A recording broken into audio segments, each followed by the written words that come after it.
Before we begin, I would like to acknowledge the traditional custodians of the land on which we are recording today, the Wurundjeri Woi-wurrung people and the Boon Wurrung people of the Eastern and Greater Kulin Nation. We pay our deepest respect to their elders, and we extend that respect to all First Nations peoples. We also honour their sovereignty was never ceded. We acknowledge their enduring and unbroken connection, the storytelling and connection to country, lands, waterways, sky, culture and communities. We stand with them in their ongoing calls for truth-telling, treaty, sovereignty, justice, land rights and reconciliation. This was and always will be Aboriginal land. Before we begin, quick heads up. Today's episode contains references to colonial violence, dispossession of Indigenous communities, and vandalism of a public monument. If so happens you're not in the right headspace, please feel free to pause, skip, or watch or listen to one of our lighter episodes. Of course, your well-being comes first. Yet, if you do choose to listen or watch this, please, as always, listen with care. Imagine walking through the Queen Vic market. The smell of coffee freshly brewing. The unmistakable chatter of stall holders, rattle of shopping trolleys, and then there's the weathered stone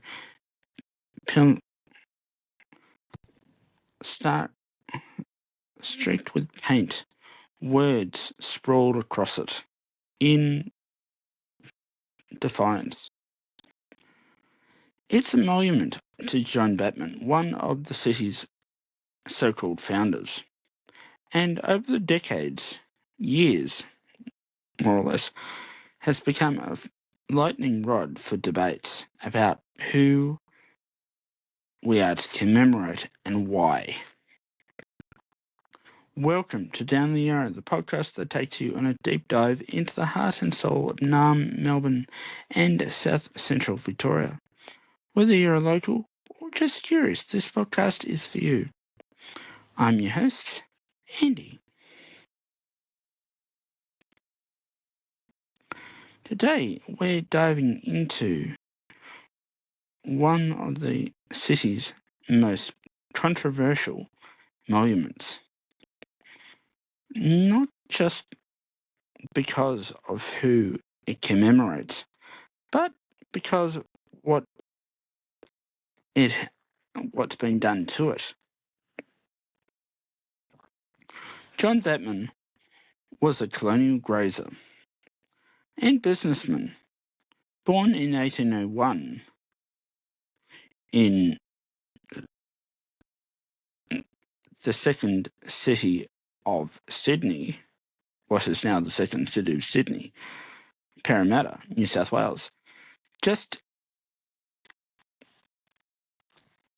by the 1830s, he was in Van Diemen's Land, the modern-day state of Tasmania, participating and benefiting from violent dispossession of Aboriginal people. He is most remembered particularly in Melbourne, for his treaty with the local Wurundjeri elders, which he claimed he had purchased 600,000 acres of land around what is now modern-day Naarm-Melbourne and Geelong area. But the treaty was later declared invalid by the colonial government in Sydney. Historians now see this as dubious and deeply exploitative agreement made in context of power imbalance and ongoing frontier violence. The monument of Batman isn't in a grand city square. It's more or less tucked away in the northern edge of the Queen Victoria Market, near the car park that covers much of the old Melbourne cemetery. Installed in the late 19th century, stone pillar has the bronze plaque praising Batman as the founder of Melbourne. Decades, it's been a quiet, almost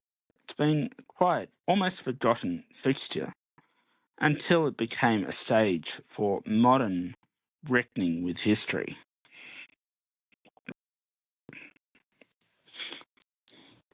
Vandalism of Batman's monument hasn't been a one-off. Far from it. In the past, it's been painted over,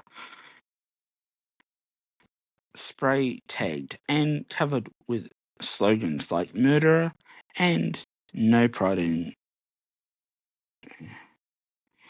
genocide. In some cases, red paint has been poured down plaintive, a visual symbol of bloodshed. For many activists and First Nations voices, this hasn't been mindless damage. It's actually been a political statement, calling attention to Batman's role in dispossession and killing of Aboriginal people. For others, it's seen as damage and as an attack on heritage and history. Melbourne City Council has always patiently cleaned up and restored the monument, but within a couple of weeks of it being vandalised. But fresh protest markings, turning the stone into a kind of urban notice board in the ongoing debate about colonial legacy. This isn't unique to Australia, however. Across Australia, monuments to colonial figures like Lachlan Macquarie, Captain James Cook, and Angus McMahon have been defaced and removed in recent years.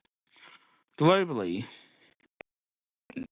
this is happening too. It's seen familiar debates from colonial Confederate statues in the US and Cecil Rhodes, the man that Rhodesia was named after in the UK.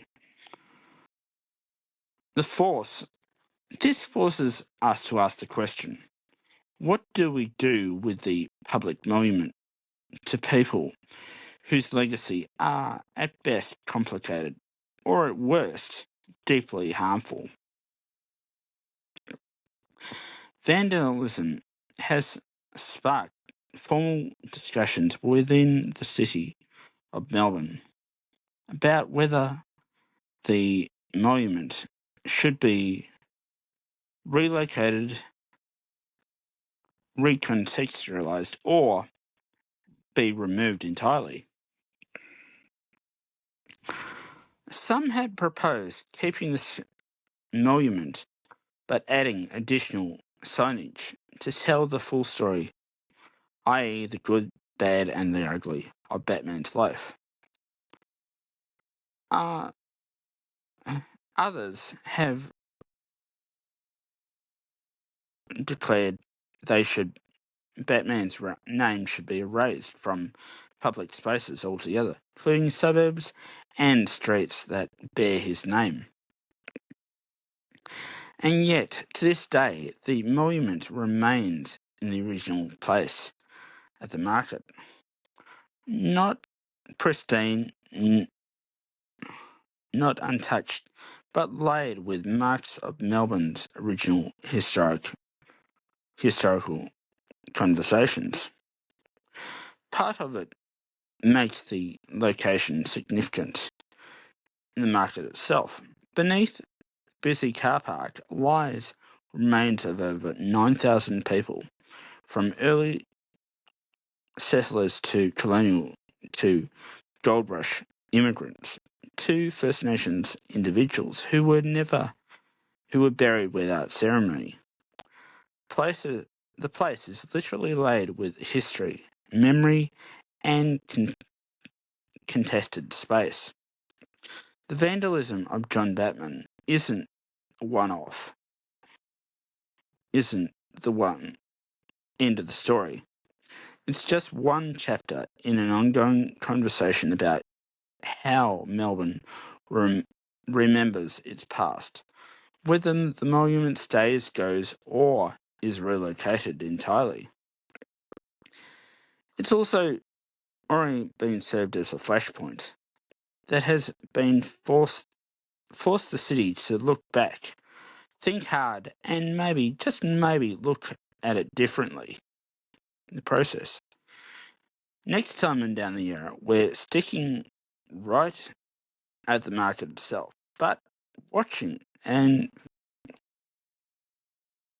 focusing a little broader from the days of its burial ground to the market was of the 1950s and 60s, and even a personal family connection here.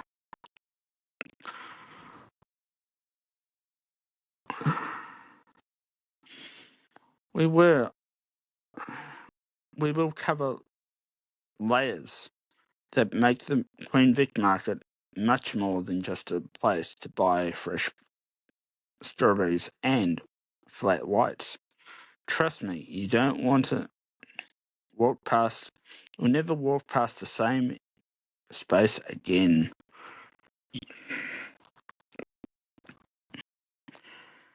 If you're loving the podcast, please hit the like button, share, and subscribe to the channel. Plus, if you've got any memories or stories about this monument, please share them in the comments. We'd love to hear it. Plus, if you want to hear more, please consider